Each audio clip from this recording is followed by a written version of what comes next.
Bless, velkomin. Hvað segir þið gott? Erum við að tala? Já. Já, ég heiti Sigrún og ég var með litla hlébarðinn. Ég heiti Ólafur Tumi og ég var með Guðni. Og ég Ísak og ég var líka með Guðni. Já, ég heiti Jón og ég var með æðsta kanínu. Velkomin. Já. Má ég bara spyrja? Já. Af hverju gerðuð þið myndina sem þið gerðuð? Mér langaði rosalega mikið að gera eitthvað svona tilfinningaríka mynd. Sérstaklega í teikni. Heyrðu það? Já. Þú var næst. Já. Ég fékk þessa hugmynd og ég sagði Ísak frá henni og við báðum fórum að hlæja rosalega mikið. Og svo kom alltaf meira og meira í hugmyndina og þið muni eftir Guðni Ágússon, hann var í myndinni og ég þekki hann er afi minn. Þannig að ég ákvað að nota tengingarna mína, það stúpid hugmyndi og ég gerði það skemmtilegum raunverulega.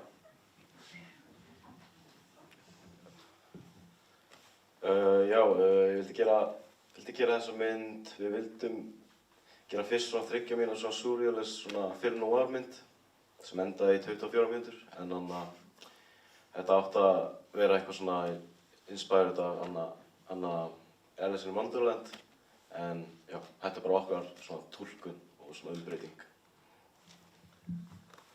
Já, eðlilegt. Og finnst ykkur þetta að hafa heppnast vel?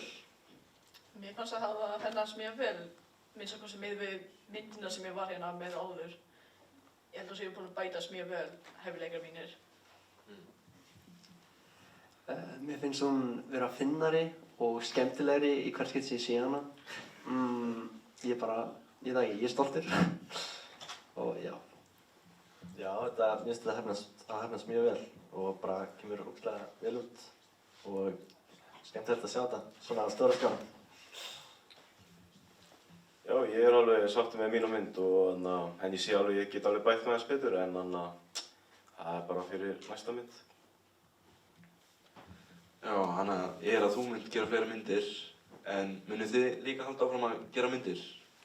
Ég var að spá í að taka aftur þátt í þessa hátíð á næsta ári og þessi mynd, hún var ekki með mjög mikið handrit í sig, það bara aðal teikningin sem ég fókusaði á. En í næsta ári þá langar mér mikið að fókusa á söguþráðan, að gera hann enn sterkari. Og svo þið fyrir að gráta öll í salinu mína. Já, geggjað.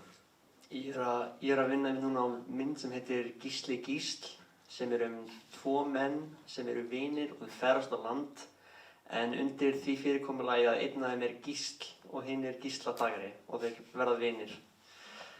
Ég þarf leikara, þannig að endilega sendið mér skilaboð ef þið viljið sækja já. Já, ég er að gera mynd núna sem er mann sem borðar sápur og verður svona háður sápum og svona upplifun hans á þeirri svona því. Já, ég er akkurat að vinna í mynd sem er bara eftirlífið og dauðan og eitthvað. Og já, hún er ennþá í vinnslu en bara sjáum hvað gerist. Ég verð að segja, mér finnst ógeðslega skemmtilegt hvernig það eru allir með sinn eigin stíl á myndum. Það er bara, já, mjög skemmtilegt. Ég meina spurninguna fyrir endan. Já. Hvernig fannstu staðina til að taka þetta upp? Bara hvernig ákvaðstu að taka til dæmis í kirkju? Já, sko, vinur minn, ammans á einhvers konar tengsl í þessari kirkju og ég bara spurði hann ef við mættum taka upp þarna og hann hjálpaði mér mjög mikið að tala ömmu sína og ég var bara mjög heiðarlegur við hann og ég bara sagði, já, ég er að gera svo stuttmynd, má ég taka upp hérna, við munum ekkert vera með neitt vesen, bara smá. Og hún var bara mjög chill með það, sko. Og já. Já. Ég meina spurning fyrir þig. Af hverju hlepar það? Mér finnst fólk oft nota manneskju sérstaklega fyrir svona tilfinningaríka myndir og stundum fara fólk að halda dýr ekki með tilfinningu, þau halda ekki það gældi sinni eða fjárfrúsudýr eitthvað. Svo mér langaði að gera eitthvað þannig með dýr, þú veist, eitthvað, hversu oft hugsaðu hvernig viltu dýr út í náttúru líður, þú veist. Þannig langar mér að sýna eitthvað þannig upp að skjánum. Skemmtilegt. Já.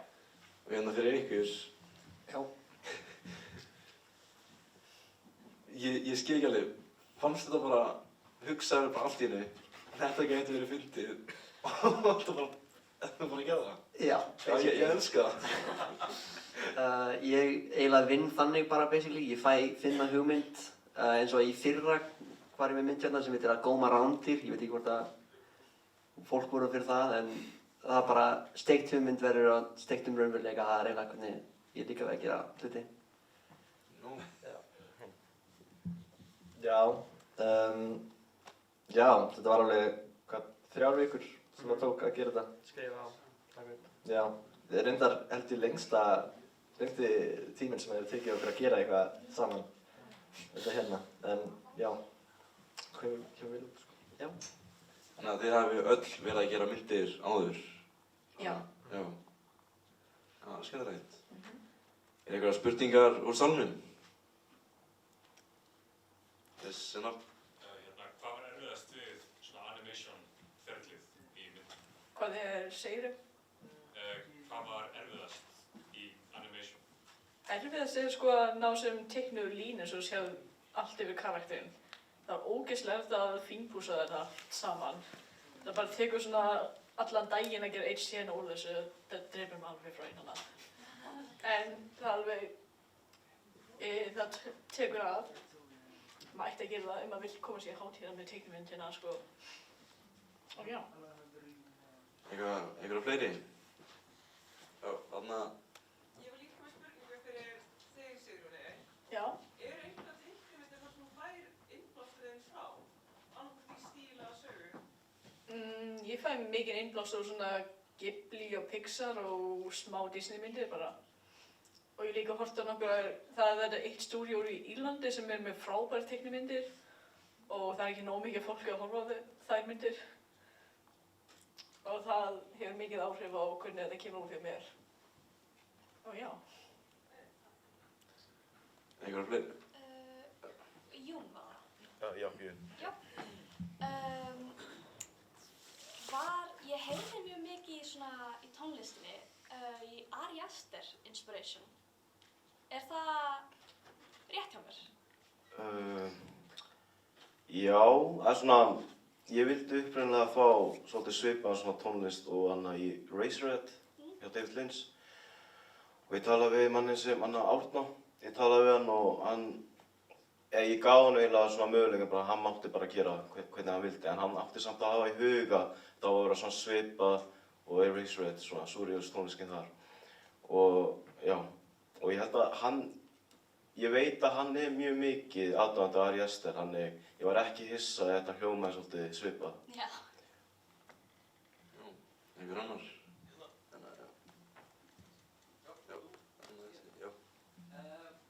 Með teiknumyndina,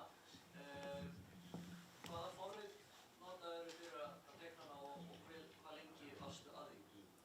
Ég nota forrit sem heitir Krita. Það er aðalega fyrir að bara gera teikningar. En það er líka með byggt inn svona animation-kerfi sem er ógeðslega gott. Og ég var í svona heilt ár að gera það allt svona. Ég var mjög stutt að gera söguþráður út af því að ég þurfti að fókusa ógeðslega mikið á bara að teikna og fínpúsa og það tekur heilt ár að gera það sko. Var einhver annars? Jó, hérna. Með Guðna, hvernig er að leikstýra Guðna? Það er góð leikari eða? Það var ógeðslega skemmtilegt að setja með honum. Hann er æðislegur. Ég er vantilega barnabarnið hans, en hann talar í ljóðum og lífið hans er eins og ein stór ræða. Það er magnað að heyra hann tala. Hann mætir á sett og hann byrjar að segja eitthvað forn íslensku. Hann sagði einu sinni við mig, þegar ég var lítill, hann sagði, ég hef aldrei skilt hann þegar lítill og því, þú veist, vantarlega, hann talar svo ótrúlega skringilega tungu, en ég man einu sinni sem hann barði mig saman við Gunnar á Hlíðarenda og ég spurði hann hver það var og hann sagði að ég væri ekki íslensku, hvað sagði hann, íslensku hetja eða eitthvað. Hann sagði eitthvað, það er eina sem ég hugsa sko, þegar fólk spyrir mig þetta. Segja svona, ég hugsa hvernig að vera með honum. Það er bara, hann er rosalega skemmtilegur gæi en getur svolítið judgy í íslenskuna. Það er ég bara að ensku. Já, bara geggjað fyndið með honum sæti. Svo líka hefur voru hinir leikarnir frábærir og svo var bara mikið af hugmyndum sem komu upp bara í tökum eins og til dæmis þegar ljósin slökkt á sér, það var bara fundið út bara á setti, bara þetta var fyndið, let's do it. Og svo líka í byrjun með textanum á töfluna, það var bara ákveðið bara það er cool að gera titlana þannig, let's do it. Það er bara hvernig settið var mikið. Heyrðu, ég sé hann með eina spurningu hérna fyrir endan. Já. Skuggarnir. Ég bara dýrkaði þá og bara... Já, skuggarnir, ertu að tala um... Það var bara svo flott henni, já, lýsingin. Já, það var bara takk kærlega fyrir. Það var planið að gera þetta svolítið skuggalega, svona, já. Og þetta svona keylight á leikarann og bara, já. Fór mikið í það, eða var það bara heppni? Nei, það var alveg planað, sko. Gaffurinn minn, ljósamæðurinn minn, Óskar, hann var mjög mikið að vanda sig í að gera þetta svona, reyna að fá skuggan í hinni hliðinu og svo var þetta bara allt skólabúnað, þannig við bara nýttum okkur tækifærið og já, gerum þetta bara. Já, ekki. Var eitthvað annað? Já, enná. Ég sé að leikarinn hérna líka, sem lék aðalhlutverk í myndinni hjá þér. Já, ok. Já, hann er hann, já. Hvernig var samvinnan hjá ykkur, Davids? Eða hann í algjör burða hlutverki, Sko, fyrir mig var samvinnan alveg góð, en ég veit ekki alveg fyrir honum, sko, en hann er með upprunað söguna og svo breytti ég bara í handritinu og við gerðum það. Þannig á settinu þá voru eiginlega bara við tveir sem skildum söguna og kameramaðurinn og ljósamaðurinn voru bara hvað er ég að gera? En þeir voru bara vinir mínir hann, þeir þurftu bara að vera hann, skilur við. Já. Þennan. En bara fyrsta senan tekinum, þessu bekkur, hvað er hann staðsettur? Ég held að byggingin heitir hliðin á veðurstofunni, rétt hjá Perlunni þar. Og já, það er bara bekkur þar. Hvað var það tekið upp á? Hvað segirðu? Hvað myndaðar tekinu upp á? Þetta Black Magic fólki. Nice. Já. Já, einhverja aðra spurningar?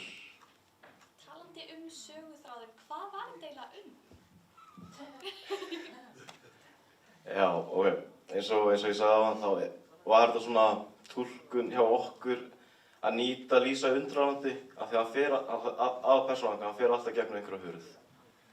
Nokkru skipti og við vorum bara að reyna að fara í þann átt að hversinn hann fer í gegnum einhverja hurð, þá er hann komin á einhvern annan stað og hann er bara ennþá meira hissa hvað er í gangi og allt.